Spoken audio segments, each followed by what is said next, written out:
And let's jump onto the Halcyon Fold here in this nice view. And the sun is shining as always. We do see Tessiafe on that Vox. We do see here Dark Potato together with Aziflow, a former Pew Pew Pew player. Yep. Dark Potato also quite well known out of the ESL qualifier for the Worlds in Seoul, South Korea. So it's going to be interesting. Tessiafe, I believe, played for ICE before. For a couple of... Yeah, I think he did. But they are all well-known guys, and they are all really skilled. Right, but in the end, I mean, you can... I like to compare it with soccer, since that is a, since that is a huge sport in Germany and Europe in general. You can have like 3 stars in your team, which are playing very good. But in the end, if they don't play well together, because, I don't know, maybe there's not... Well, they are not going to see their farm, but still... You get the point. If they are not in a good synergy, if they are not playing well together, have the same aggression maybe, or playing a bit more passive. Totally got you. This could actually break their neck. First blood, maybe incoming. Nice afterburn from Cytec, who's just going away. So well prepared. They prepared their first blood. Good, but not good enough here to take down Cytec. Now going ahead with the pressure. Tesfaye busy in the lane, but now we might see Nino Brown coming down. He's aware of the situation that they might face a 2 versus 3 here. No, they are going back. Maybe they are going... it's very risky to take down that one, but Dr. Pato, he wants to go in. He's jumping on the head of Cytec. And can they take him down? No, afterburn again away, knocking Dark Potato back.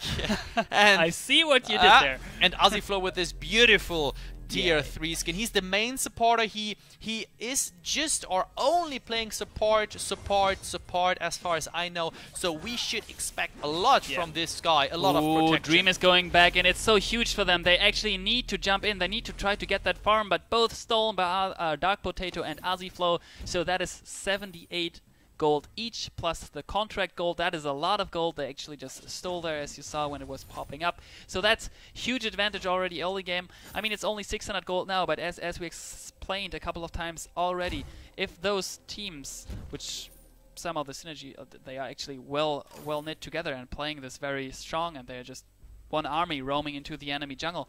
So it is interesting to see how they will evolve. As said a couple of times already, out of that early gold lead, if they keep the pressure up, obviously that's something they need to do. But also, how is going to be the Chiller Boys? How are they going to defend their own jungle? Because that is actually the thing which is Gamers2 moving into a lot at the moment already after 3 minutes. Yeah, well, I think for now we can't say much. It's 3 minutes. Nobody get a first blood. We might see some preparation going on here. No, a lot of mines are here, so they're getting revealed by Dr. Potato, and now Aziflow taking no damage. Tesfaye here on 33 last hits, and Nino Brown on 19, which is a lot less. Engage, nice afterburn coming in deck. The Merc's Pursuit coming afterwards. Oh, Dark Potato might fall here. I thought for a second that there's the chance to connect. There's a nice Achilles shot. Would be up for Ringo in 2 seconds, but too far away. Tessiafe now roamed down. The enemy team Chiller Boys, they don't really know about that, but I think Dark Potato called it. They said, no, let's not move in here. Maybe he wants to use his Rocket Leap. Nope, safe and sound. Just a bit of jungle farm stolen by Chiller Boys. And you see, again, names on top. 40 and 12 next to the names. So just to repeat myself, Gamers2 is seeded 12th, and that just basically means we felt like after reviewing their skill tiers and their, well, past experience, event performance from the individual players, that they deserved the spot 12th. So on the other side we have Chiller Boys, which we did the same with, and they ended up on place 40. But still, as we just saw, that they moved into the enemy jungle, they actually nearly killed Dark Potato there, which barely survived. Everything is open, and let's see how that ambush is going to work out for Gamers2. Oh, very deadly here. There comes the Thunderstrike. 2 versus 3 situation. They are going to chase. There comes Tesfaye. There comes the jump on top on Dread187. He's going to Vanguard away, but he can't. I think he won't survive that one. He is going down. First blood for Dark Potato is picking up with Jewel Glaive here. Oh, yes, a bit of a mispositioning. Oh, this is not good. I think he will fall. No chance. Ooh, but up in lane, Tesfaye might fall as well. Nicely traded there, actually, but not for his life. I thought for a second also pushed a Halcyon Potion. No, Rocket Leap on top, onto his head. No chance, Ringo. You will fall to Dark Potato's well-placed Rocket Leap. Well, that was very, very well done by Dark Potato here, and he did a good Rocket Leap in that second. First, I thought the 2 versus 1 very nice, so the teams just split apart, do their daily business farming the creeps, but no, Dark Potato, he had another plan going in once again. And I do see a lot of weapon damage on the team from Chillo Boys, and just off the record, I mean, Chillo Boys, I think they are all German guys, just from the information I have, the registration, so I think it's a whole German matchup at the moment here. And this is very, very interesting. So Germany is fighting against Germany on the Halcyon Fold here for the European qualifier at the moment. And let's see which German team is going to get into the round of 64. Interesting fact, since we also pulled data from the teams Chilla Boys. They are all from Germany, and they are all living in the same city, which is Hamburg. Oh, alright. So, first of all, Ultimate coming ahead. in. There might be a first, but the supporter might fall here. He is falling. 2 versus 2 to 3. Now the score. Sorry to interrupt you, but well played by Chillo Boys, the German team from Hamburg. But the action is not over. There comes Dark Potato jumping in. The Thunderstrike, getting the kill. The wait for it is coming, connecting, and he is taking down another one. So 5 to 2. Gamers2 here changing this fight to their positive outcoming. Gold Miner just being taken at that moment. I think Glaive is just checking, waiting, but of course no chance here. Dark Potato level 6. He's using the boots. He's still chasing. He doesn't have enough. He wants to get the. Where's the ultimate? Oh, so close. It was very close. He could barely escape. I think he got some damage from the creep or something. Oh, he's still hitting. He's still hitting. The funny part about this, the big red button actually hit the minion, and then the minion started to attack him. So if he would died to the minion, probably Dark Potato would have got the kill. Yeah, right. So Aziflor coming. Oh, well played. Getting here. it in the end as well. They are just chasing, playing it aggressively down here, and just doing the right thing. Nino Brown here coming down to help, but of course way too late now, going back again to the lane, and Glaive here just by the dust respawn. Just go ahead, the team from Hamburg. Yes, it's actually the 3 from the dike, as you would say. So they are actually 3 friends, 26, 28 and 27 years old. They have Dream A187. Their support mostly playing Ardent Catherine Jewel, which is interesting. Would like to see actually a support Jewel. And at the moment he's playing on the Ardent. We do have the laner Nino Bro. Maining Celeste, Ringo and Vox is also in Hamburg and currently living in Hamburg, so quite interesting actually. And yeah, that's nice. I mean, the game is much more fun if you know the other guys personally, you know? Right, and that's actually something they stated, that they know each other from the childhood, and that they are the Chilla Boys, chilling quite often together. And in the free time they started to play Vainglory, and they thought, oh, well, we could actually start playing in VGL Season 1 qualifier, and maybe we get a shot. I mean, unfortunately, they got seeded against Gamers2, so looking a bit hard to actually move on into the best of 64, and we'll see. Just an awesome storyline, you know, to tell. So a team who knows each other from the childhood, who spends time together, who just sees the game, and then plays in VGL just like that, training together, trying to master the game as its best. Very, very nice. And let's see. Oh, there comes the ultimate from Nino Brown. I think that was a bit too early. Blocked off from Tesfaye here. So no burning damage here received. Just the true damage. I see Dark Potato. Oh, we got some damage here from Nino Brown.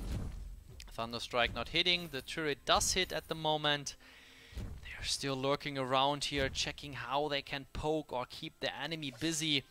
And just taking now the next gold here from the minion in the jungle. The gold miner, almost 75% from the payout. And there comes the Rocket Leap in 2 versus 2 situation. Blast Tremor, they can't do anything, they are silenced. Cytec is going down. There comes the ultimate. The so costly ultimate, 110 seconds cooldown used for the escape, which is always questionable, but I don't want to actually pull in my personal opinion on that. I actually like that. I mean, that would have been an ace if he would have jumped out of it. So we do have also additional informations, obviously, about Gamers2, since they sent in a huge document actually with informations. And let's go ahead. An interesting thing is actually Tessia laning right now. He's stating in his bio that he is the brain of the team. Oh.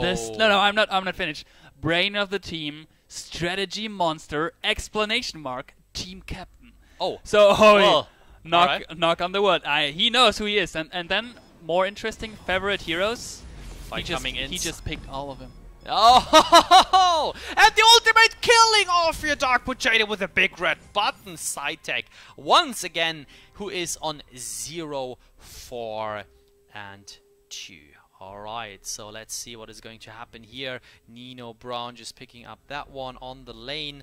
They are pushing. Tesfaye here just going for the last hit, and the gold miner who is digging at the moment. He is going to finish this up in a second for the gold payout of just 300 gold per person. I would have some additional story to Dark Potato if you're interested. And always.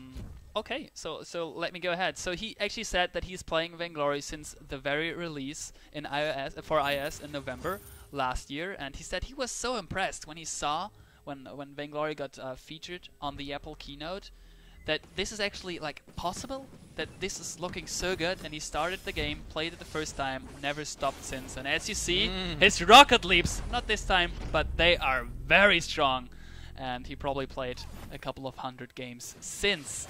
Also, he stated his favorite meta, that's something for you, was the Petal Saw meta back in the days. Oh my god, that's my boy! I mean, Petal and Saw meta. I remember the good old times when you just shattered the enemy with your full crystal saw, and he was just like, what the heck happened there? So there were good times, Breaking Point Petal, Shiver Steel, but nothing died forever, so let's see if those times are coming back. And actually, like, you also can send in, just to wrap it up, for team informations, you also can send in social links. So for example, if you really enjoy how Aziflow, Dark Potato, and Redix, who's also on the roster, a Vainglory's silver player, and Tessia are playing, you can feel free, follow Gamers2 on Twitter, so you can actually catch up with your favorite guild or favorite team. Yeah, so for now, Gamers2, first official esport organization joining here, the Vainglory game, the MOBA perfected for touch, and they are doing good, but of course it's a best of 3. We haven't seen 3 whole matches yet, since they were all pretty one-sided at the moment. I mean, of course, it's the first round of 128, so... I mean, to get to the best 8 teams, obviously there will be better teams, which are kind of overpowered against some lower seeded teams, but well, we'll see how that team fight turns out. I do have that feeling that Afterburn mostly gets used to escape at the moment, and they should be safe and sound. We are 13 minutes and 33 seconds in. It's not too one-sided though. I mean, we had quicker games already. Stack should fall, yeah, no chance. You do see that 132 last hits, so the perfect 10 last hits a minute for Tessia coming in, and you see how that is paying out for him with a triple kill. Ace incoming, and directly the buff cancelled from the turret, since they were diving it with 2 persons, so only Dark Potato taking the full profit of it, and now they're going for the turret here, taking it down for 300 gold per person. 11-2 after 14 minutes. The gold almost double the amount, so that is pretty good. And speaking for Gamers2, getting the right guys into their first official team. Yeah, it's looking good for them so far. And do you remember the gauntlet we talked like 3 minutes ago? The gauntlet where Arden just jumped away? Yeah, right. I catch something in chat, and someone said, I will call this from now on the Panic Gauntlet. Well, that is a good one. I somehow like that. So he Panic Gauntlet away. Yeah, let's drop the Panic Gauntlet. Alright. So I will never use the Panic Gauntlet just to make sure. Tesfaye going for Nino Brown, 1-on-1. The Rocket Leap on the bottom, 2 vs 2 situation coming in. And there comes the wait for it. He's casting the ultimate. And look at this, 1-for-1. This kill was going out for him at that point. So good job, Dreamer. Dream 187 is going down as well. Dark Potato picking up the kill here. And the only guy surviving, Cytec. 13-2. Bit of one-sided, let's say, again. But let's wait. Maybe the right bans and draft mode having some impact on this. And look at this, they're going behind Cytec. I don't know what he is doing, but I will just like grab my, I don't know, my axe and just run away. So he's doing exactly that at the moment. Oh, I hope he's not getting chased at the moment. No, he is not. Dark Potato coming from the top, searching. Oh, this can be deadly. No, he is not going that way. Alright. Kraken joined the Halcyon fold. So let's see who's going to capture Kraken. One of the both teams will do it sooner or later. And Aziflow here splitting from the enemy.